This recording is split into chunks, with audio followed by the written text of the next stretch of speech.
Hello there, guys. The video that you just seen, it was Julius Malema addressing the nation regarding the state of South Africa. But before that, Ramaphosa was also talking about the fact that he was addressing the women outside Parliament, and then he was talking about the state of emergency.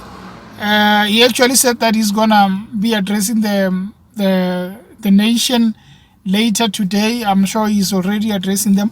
And then he talked about things like the justice system, where that if someone is convicted of a crime against women, they should be locked up for life, and then there should be no parole, no anything, and then there's no favor on them. They must stay there forever.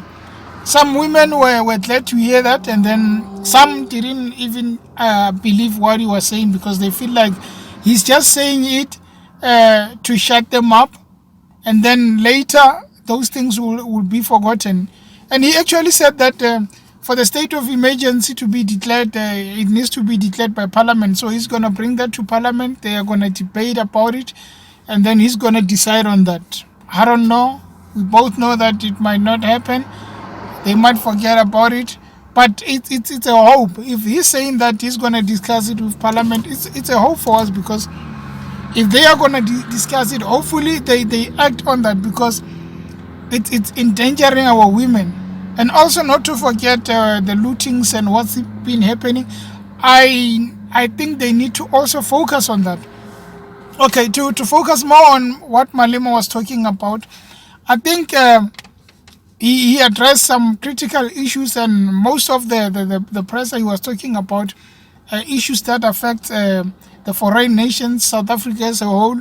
And I didn't think he was gonna actually talk more about the South Africans and why they are acting on this. And actually he pointed some few interesting facts, which I think they are relatable, and it's something that we need to focus more on. He actually talked about African problem can be resolved by unity. Of course, if we can stand together and be one thing, we will achieve most of the things. But also, before we can be unity, we can be one, we need to also discuss the facts that are bothering us.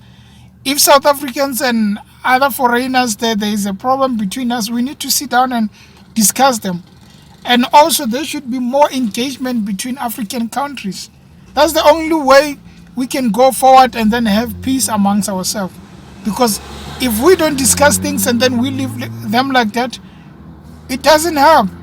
Whether we preach unity or not, it won't help. So the main thing that we need to be doing now is to sit down and talk to each other as Africans, and then come to a decision that will benefit all of us. And then he's talking about the gender-based violence. I think there were good points he was mentioning, like he was talking about the police sometimes are making it worse, because the more people report, sometimes they don't take you serious. Whereas you are coming from a place of hurt. You are coming there saying that I'm being abused, so I need to lay charge before someone commits something that will shock the nation. And then they start sharing this idea, calling other police to say, come listen to this, whereas they should be taking it serious. That is what is happening, because sometimes it can be a man, it can be a woman. You go and lay a charge, and then instead of them taking it as an emergency, they play around. That goes to the fact that sometimes people go to jobs because of unemployment, because they want money, not because it's a calling. Some of these policemen, they just go there because they heard that you can get employed quick, you can get money, you can get paid bribes and all these things. They forget their jobs. They are neglecting their calling. So you go there. Some can't even write a mere statement. They will give you a pen and say, write yourself. You wonder who taught them this. Didn't they just go to training to be taught how to handle all these issues? So I feel like he's making a point on some of them. And the more policing can be visible, and then we can have police who are serious about their jobs, I think that's where South Africa will start being safe, because we'll take care of these problems that are just becoming big for our country. He was talking about the rand, which I think was something Obviously, sometimes Julius will talk about something and then he will make it a joke. But actually, if you listen to the message, you will understand what's going on. He says that the rent is actually amazing because now we have a problem of Africans against each other, South Africans against the foreign nationals. And then the rent improves, it's doing better. He says if it was South Africans against white people, the rent would have collapsed. And then this is an important thing to look at because as much as many would like to disagree, it's true. We have South Africa in a bad state, but the rent is doing better. If it was against other groups, the rent would have gone down. And then it tells you of a story where, reminds you of a story where Fikile, I think it's Zuma at the state commissions, where he was talking, state inquiry, where he was talking about the fact that Rupert once told Fikile Mbalula that if Zuma appoints the wrong finance minister, I'm going to shut the rent down, I'm going to shut the economy. So you start realizing it's like the rent is under some certain people. So if it performs better, it's according to them. If it performs better, it's according to them. That's why we also need to look at it and say, wait a minute, why does it feel like the rent is acting up and then it's only looking at the problems that favors it? That's one thing I was looking at it and say, Julius is making sense here because this rent is being controlled in a bad way, and at the end, we are the one who are suffering. And also, there was a point where he said, EFF legal team is going to be taking action against post office.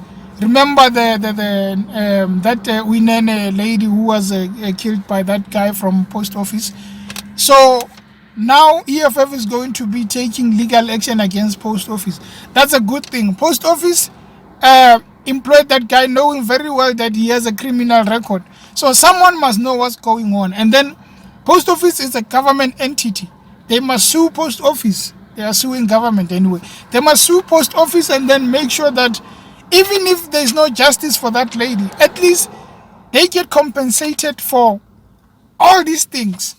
I think it's a good thing that they're doing it, and knowing that the EFF legal team won't come into such matters, I hope that they win this case, and then at least there is something for the family because they've lost their young child who was destined for greatness. So a great thing.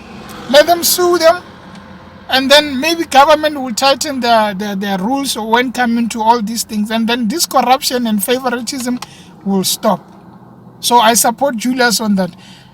He has this other view. I can't show you all of them, the videos, because obviously I had to take the clips. I couldn't take everything. So he said that the private sector is owned by white people, and they are the one who employ the foreigners. He was touching on the question of people say that one journalist was asking that people are saying the foreigners are taking their jobs, and then Julius said, actually, before we even go there, we should go to the fact that it is the private sector which is employing the foreigners, paying them peanuts, and then some South Africans can't stand that kind of money. It's true. He was making an example about the restaurants. They don't want to pay enough money. They don't want to pay good money. So obviously they go and hire foreigners knowing that they are going to exploit them. So the fact that the private sector is also to blame, I support that fact because they are not improving the economy of South Africa in a way. They decide that they don't want to spend much, they don't want to improve people's lives, so they would rather get people who won't demand much, who will just demand just a living. Then they decide, okay, we'll exclude these South Africans and then employ these ones so that we don't give them money. And then his point on the fact that now the private sector must change. Before they look at anyone else, they must look at South Africans. That's a good point. Look at South Africans, employ South Africans, and then you can also include others in it. But the fact that you are going to exclude all South Africans, that's where the outrage will come from, because they will feel like we are being neglected. And then when people start saying it's a xenophobic attack, some would say, No, actually, we are fighting for what is ours. So the private sector needs to look at what they are doing also. We are not saying exclude the foreigners. All we are saying is that be fair on what you are doing, because it impacts people's lives. So I think it makes sense on what Julius was saying, and I just hope that we can come together as one nation and listen to each other. And then we don't need war amongst each other. We don't need war amongst Africans. There must be peace. And the fact that Nigeria is deciding on the other side to destroy ShopRite, DSTVs in Nigeria, it won't help. The fact that you are destroying things will mean that you are destroying your economy also, and then there's more unemployment. What happened in South Africa recently is just a gate to open negotiations to say, let's start looking at how we treat ourselves, how we treat our people.